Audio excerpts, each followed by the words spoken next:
പാകിസ്ഥാന് അമേരിക്കയുടെ എല്ലാ സഹായങ്ങളും ഉണ്ടായിരുന്നു. അല്ലെങ്കിൽ പാക് അമേരിക്ക ബന്ധം ഊഷ്മളമാണ് എന്നൊക്കെ തെളിയിക്കുന്ന അല്ലെങ്കിൽ അങ്ങനെ കരുതാവുന്ന ഒരു വാർത്ത കൂടി പുറത്തു വരികയാണ് പ്രശാന്ത് സാർ. നമ്മുടെ അസീം മുനീർ അതായത് പാകിസ്ഥാന്റെ ഫീൽഡ് മാർഷലായി ഇപ്പോൾ നിയമിക്കപ്പെട്ട അസീം മുനീർ ഇതാ അമേരിക്കയിലേക്ക് പോകുന്നു എന്നാണ് വാർത്ത.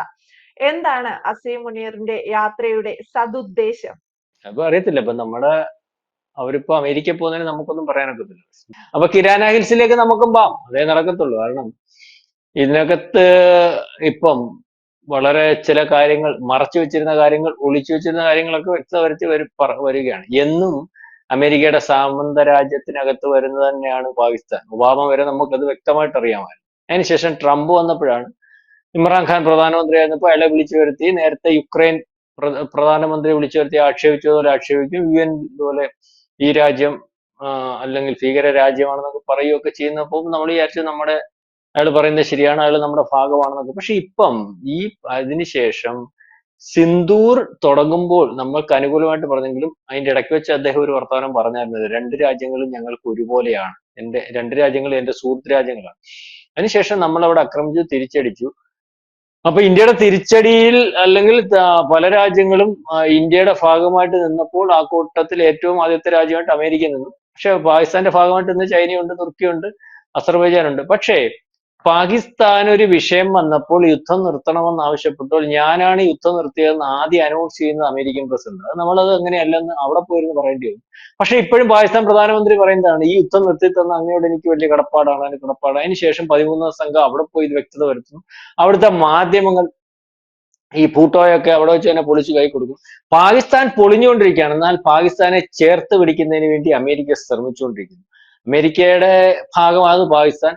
പക്ഷെ അത് വ്യക്തത വരുത്തി തന്നിരുന്നില്ല. ഇപ്പൊ നമ്മള് അത് വ്യക്തത വരുത്തി ലോകത്തിന് കൊടുക്കുന്നതിന് വേണ്ടി അമേരിക്കയിൽ ആണവായുധം പാകിസ്ഥാനിൽ ആണവായുധം സൂക്ഷിക്കുന്നത് അമേരിക്കയാണ്. അമേരിക്കൻ ആണവായുധം തൊടുക്കാൻ പറ്റുന്ന എയർബേസ് കൈകാര്യം ചെയ്തുകൊണ്ടിരിക്കുന്ന അമേരിക്കയാണെന്നും ഒക്കെ അമേരിക്കയിൽ നിന്നുള്ള മിലിറ്ററി ഏജൻസിനെ കൊണ്ടും ലോക മാധ്യമങ്ങളെ കൊണ്ടും വ്യക്തത വരുത്തി പറയിക്കുന്നതിന് വേണ്ടി നമുക്ക് സാധിച്ചിട്ടുണ്ട്.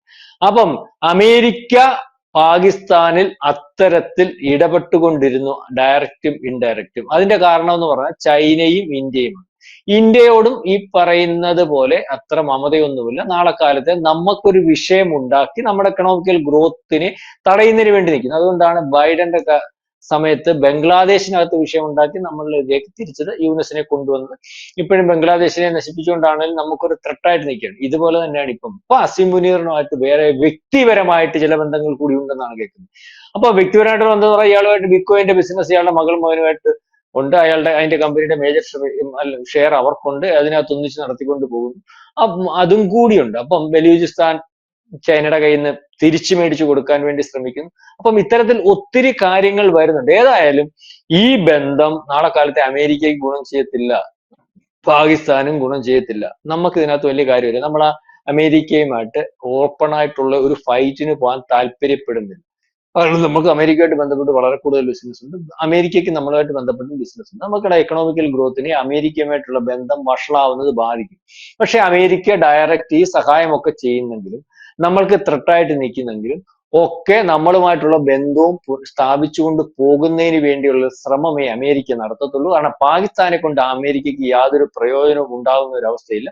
അപ്പം ഇപ്പൊ തന്നെ നമ്മളോട് ഈ റഷ്യയായിട്ടുള്ള ബന്ധം വെച്ചിട്ട് അമേരിക്കയ്ക്ക് അത്ര വലിയ സുഖമൊന്നുമല്ല. F-35 മേടിക്കണമെന്ന് നമ്മൾ പറഞ്ഞു, നമ്മൾ അതിന് ഉറപ്പ് കൊടുത്തിട്ടില്ല. 5ാം തലമുറ അതിനു മുമ്പ് F-21 മേടിച്ചാലേ F-35 കൊടുക്കത്തുള്ളൂ. അത് നമ്മൾ സംസാരിക്കാൻ പോലും പോയിട്ടില്ല. ആ സമയത്ത് തന്നെ റഷ്യയുടെ Su-47 എന്ന് പറയുന്ന വിമാനം എനിക്ക് തോന്നുന്നില്ല 5ാം തലമുറ അതിനെ പറ്റി പറയുന്നത്. ഇപ്പൊ നാളെ കാലത്ത് ഈ F-16 നേരത്തെ കൊടുത്തതുപോലെ വേണമെങ്കിൽ നമ്മളെ പേടിപ്പിക്കാൻ വേണ്ടി F-35 വേണമെങ്കിൽ ഈ ട്രംപ് എന്ന് പറയുന്നവൻ അറിയാമല്ലോ, ഭ്രാന്തനാണല്ലോ. ലോകത്തിലെ ഏറ്റവും വലിയ ഭ്രാന്തന്മാരെ ഇപ്പൊ ലിസ്റ്റ് എടുക്കുമ്പോൾ ഒന്നാമത് എഴുതി വെക്കാൻ പറ്റുന്ന ഒരു ഭ്രാന്തന. ആ ഭ്രാന്തൻ വേണേ കൊടുക്കും. പക്ഷെ നമ്മളിതൊന്നും കണക്ക് കൂട്ടുന്നില്ല. അപ്പം ചൈനയെ തോൽപ്പിക്കാൻ വേണ്ടി ചൈനയുടെ F-20 ആണെന്ന് തോന്നുന്നു അവരുടെ 5ാം തലമുറ വിമാനം. ആ വിമാനം അതിനുശേഷം F-26 അവർ വന്നിട്ടുണ്ട്, 6ാം തലമുറ. ആ വിമാനം കൊടുക്കാമെന്ന് പറയുന്നു. അപ്പൊ അതിനെ മറികടന്ന് ഇയാൾ കച്ചവടക്കാരനാണല്ലോ, അത് വേണ്ട ഇവിടുന്ന് മേടിച്ചുകൊണ്ട് പോകാൻ വേണ്ടി പറയും. ഇപ്പോഴത്തെ അവസ്ഥയിൽ മുനീർ ഈ അവിടുത്തെ പ്രധാനമന്ത്രി ഒന്നുമല്ല ആ രാജ്യത്തിന്റെ കക്ഷി എന്ന് പറയാൻ. മുനീർ ആ കാര്യങ്ങളെല്ലാം കൈകാര്യം ചെയ്തു. മിലിറ്ററിയുടെ കയ്യിലാണല്ലോ കാര്യങ്ങൾ.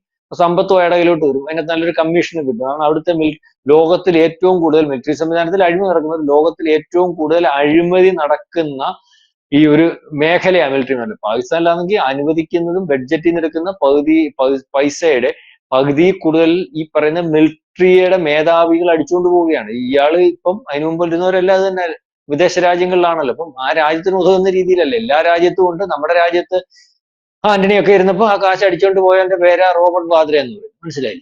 കോൺഗ്രസിനകത്ത് അതിനു മുമ്പ് സോണിയാഗാന്ധി ഇന്ത്യൻ സ്വന്തം ഭർത്താവ് പ്രധാനമന്ത്രിയുടെ കത്രോച്ചിയുടെ കഥ അറിയാൽ. അന്ന് ബോഫേഴ്സ് അവാർഡിൽ സോണിയാഗാന്ധിയുടെ പേര് വന്നു. ഇപ്പോഴായി 14 കൊല്ലം കൊണ്ടായി കച്ചവടത്തിനകത്തൊന്നും ആരുടെയും പേര് വരാത്ത. അതിനു മുമ്പ് പ്രതിരോധ സംവിധാനത്തിനകത്ത് കാശ് മേടിക്കുന്ന കാര്യത്തിൽ ഇന്ത്യക്കകത്ത് ഇതുപോലെ ആരോപണം വരും. അതിന് പ്രധാനപ്പെട്ട ആരോപണ വിധേയരായിട്ടുള്ള നേതാക്കന്മാരൊക്കെ കോൺഗ്രസ് നേതാക്കന്മാരും ഒക്കെ ഉണ്ട്. പിന്നെ അതിന് ബദലായിട്ട് ഇത് വന്നപ്പോഴാണ് നമ്മുടെ ശവപ്പെട്ടി വിവാദം വന്നു. ആ വിവാദത്തിനകത്ത് അലക്സാണ്ടർ, അല്ലെങ്കിൽ അന്നത്തെ പ്രതിരോധ മന്ത്രി അറിയാമല്ലോ, അതിനകത്തെങ്കിൽ യാതൊരു കഴമ്പില്ലെന്ന് പിന്നെ കോടതി തെളിയിച്ചു. ഇത് വെച്ചിട്ടാണ് ഇത്തരത്തിലൊരു ആരോപണം കൊണ്ട് നമ്മുടെ റഫാൽ ഇടപാടിനകത്ത് അഴിമതി ഉണ്ടെന്ന് പറഞ്ഞുകൊണ്ട് പ്രധാനമന്ത്രി ചൗക്കീതെ ചോർ അങ്ങനെ കണ്ടൊരു മുദ്രാവാക്യം കൊണ്ട് നമ്മുടെ പപ്പു വന്നായിരുന്നല്ലോ. അത് സുപ്രീം കോടതി പറഞ്ഞു ഇനി മിണ്ടു കഴിഞ്ഞാൽ നിന്റെ നാക്ക് വെട്ടി വില വെക്കുമെന്ന് പറഞ്ഞു. അങ്ങനെ ആ ഒരു ആരോപണം നിർത്തിയത്. അപ്പം അതേ രീതിയിലേക്ക് ഇപ്പം അസീം മുനീർ ഈ 25ാം അല്ലെങ്കിൽ വാർഷിക ഇതിന് ഇയാളുടെ പിറന്നാള്, ട്രംപിന്റെ പിറന്നാള് ജൂൺ 14 ഒക്കെ ആയിട്ട് ക്ഷണിച്ചവിടെ പോകുന്നുണ്ട്. അത് മാത്രമായിരിക്കത്തില്ല. കാരണം എന്തൊക്കെയോ ചർച്ചകൾ ഒരു രാജ്യത്തിന്റെ പ്രധാനമന്ത്രിയെക്കാട്ടിൽ ആ രാജ്യത്തിന്റെ കാര്യങ്ങൾ, സൈന്യ കാര്യങ്ങൾ തീരുമാനിക്കുമ്പോൾ അതിനകത്ത് പ്രതിരോധ കരാർ ഉൾപ്പെടെയുള്ള കാര്യങ്ങൾ ചർച്ച ചെയ്യുന്നതിന് വേണ്ടിയൊക്കെ ആയിരിക്കും പോകുന്നത്. ഇപ്പോഴത്തെ ഒരു അവസ്ഥയിൽ സിന്ധുവിന് ശേഷം ഒരാശ്രയവുമില്ലാതെ, കാരണം സ്വന്തം രാജ്യത്തിന്റെ സുരക്ഷയ്ക്ക് പോലും അല്ലെങ്കിൽ ആശങ്കയുള്ള, അല്ലെങ്കിൽ പല രാജ്യങ്ങളുമായിട്ടും പ്രതിരോധ സംവിധാനം കറക്റ്റ് ചെയ്യുന്നതിന് വേണ്ടി ശ്രമിച്ചുകൊണ്ടിരിക്കുന്ന അസീം മുനീറിന്റെ അമേരിക്കയിലുള്ള പോക്ക് ഇന്ത്യ എന്ന് പറയുന്ന പ്രധാനപ്പെട്ട ശത്രുവിനെതിരെ അവരുടെ നിലനിൽപ്പ് എങ്ങനെ ആയിരിക്കണം, അല്ലെങ്കിൽ എങ്ങനെ നിലനിന്നാൽ മുന്നോട്ട് പോകാൻ പറ്റും എന്നുള്ള രീതിയിലേക്കുള്ള കാര്യങ്ങൾ ആലോചിക്കാൻ തന്നെയാണ്. അപ്പോൾ അവിടുന്ന് യുദ്ധവിമാനങ്ങളും പ്രതിരോധ സംവിധാനങ്ങളും ഒക്കെ മേടിക്കുന്നതിന്റെ കരാറൊക്കെ ഉണ്ടാവുമെന്ന് പ്രതീക്ഷിക്കാം. ഏതായാലും നമ്മൾ ഈ അവസരം കിട്ടിയാൽ നമ്മൾക്കെതിരെ ആണവായുധം പ്രയോഗിക്കാനും മിസൈൽ പ്രയോഗിക്കാനും ഏത് രീതിയിൽ ആക്രമിക്കാനും തയ്യാറായി നിൽക്കുന്നുണ്ട്. അത് തന്നെയാണ് ഞാൻ മുമ്പേ പറഞ്ഞത്. ആണവായുധ ശേഖരണത്തിനകത്തേക്ക് വീണ്ടും ഈ പറഞ്ഞതുപോലെ ഇന്ത്യക്ക് ശ്രദ്ധ കൂടുതൽ ഉണ്ടാവേണ്ട ഒരവസ്ഥയാണ്. അങ്ങനെ ശ്രദ്ധിച്ചു തന്നെ ഇരിക്കുന്ന ഒരവസ്ഥയിലേക്കാണ് ഇന്ത്യ ഉള്ളത്. നമ്മുടെ ഈ സിന്ധൂറിന് ശേഷം അവരുടെ പല മേഖലയിലുമുള്ള അല്ലെങ്കിൽ സൈനിക താവളങ്ങൾ അങ്ങോട്ടും ഇങ്ങോട്ടും ഒക്കെ മാറ്റിയിരിക്കുമ്പോൾ നമ്മുടെ പ്രധാനമന്ത്രി ഒരു കാര്യം പറഞ്ഞു, എവിടെ മാറ്റിയിട്ടും കാര്യമൊന്നുമില്ല, ഓരോ പ്രദേശവും ഞങ്ങളുടെ റഡാറിൽ തന്നെയാണ് ഉള്ളത്. അപ്പൊ മാറ്റാം അല്ലെങ്കിൽ അങ്ങനെ ആശ്വസിക്കാം എന്നുള്ളതേ ഉള്ളൂ. നിങ്ങളുടെ സൈനിക താവളങ്ങളും നിങ്ങളുടെ സംവിധാനങ്ങളും എങ്ങോട്ട് മാറ്റിയാലും ഞങ്ങൾ അല്ലെങ്കിൽ ഞങ്ങളുടെ റഡാറിലും ഞങ്ങളുടെ സാറ്റലൈറ്റ് സംവിധാനത്തിലും ഞങ്ങളുടെ നിരീക്ഷണത്തിലും ഒക്കെയാണ് ഉള്ളത്. അത് വളരെ കൃത്യമായിട്ട് ഒരുപക്ഷെ പാകിസ്ഥാൻ അറിയാൻ സാധിക്കും.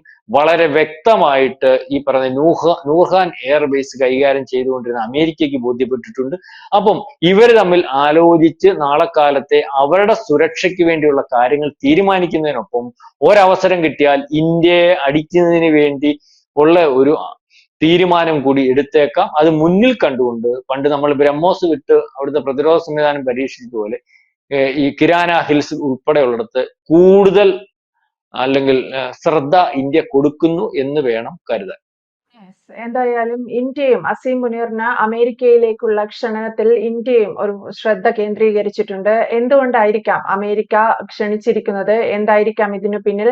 ഒപ്പം ഈ പ്രതിരോധ സംവിധാനങ്ങളെ കുറിച്ച് അല്ലെങ്കിൽ പ്രതിരോധ നിര കൂടുതൽ ശക്തിപ്പെടുത്തുന്നതിനെ കുറിച്ചൊക്കെ അമേരിക്കയുമായി പാകിസ്ഥാൻ ചർച്ച നടത്തുമോ? പ്രശാന്ത് സാർ സൂചിപ്പിച്ചതുപോലെ പാകിസ്ഥാനിൽ കൃത്യമായ ആധിപത്യം അസീം മുനീറിനുണ്ട്. സൈനിക മേധാവി എന്നുള്ള നിലയിൽ ആ രാജ്യത്തെ ഗവൺമെന്റിനേക്കാൾ കൂടുതൽ പവർ അസീം മുനീറിനുണ്ടെന്ന് വേണം കരുതാൻ. അത്തരത്തിൽ ഒരാൾ അമേരിക്കയിലെത്തി ചർച്ച നടത്താൻ ഒരുങ്ങുമ്പോൾ അതിലെന്തൊക്കെ എന്നുള്ളത് ഇന്ത്യയും നിരീക്ഷിക്കുന്നുണ്ട്.